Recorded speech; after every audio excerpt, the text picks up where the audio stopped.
ఇచ్చేప్పుడు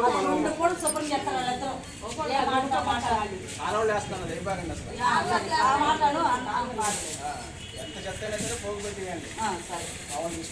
వేరు చేసి ఇవ్వాలి చెత్త, తడి చెత్త పొడి చెత్త. తడి చెత్త అంటే ఇంట్లో కూరగాయల వేస్ట్, రైసు 4ంటికి చిన్న ఎత్తాడు. తడి చెత్త అంటే భూమిలో కుళ్ళిపోయేది. కుళ్ళిపోయేది అంటే రైస్ కానీ కూరగాయల వేస్ట్ కానీ పూలు ఆకులు ఇట్లాంటివన్నీ కూడా భూమిలో కుళ్ళిపోతాయి కాబట్టి తడి చెత్త కింద అది మొత్తం గ్రీన్ బిన్ లో వేసియండి. ఇంకొకటి ఏంటంటే రెడ్ బ్లూ బిన్.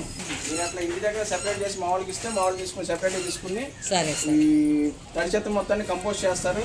ఆ పొడి చెత్త మొత్తాన్ని కూడా రీసైక్లింగ్ పంపిస్తారు. ఏదైనా కానీ మీరు ఇంటి దగ్గర వేరు చేసి ఇవ్వాలి రేపటి నుంచి.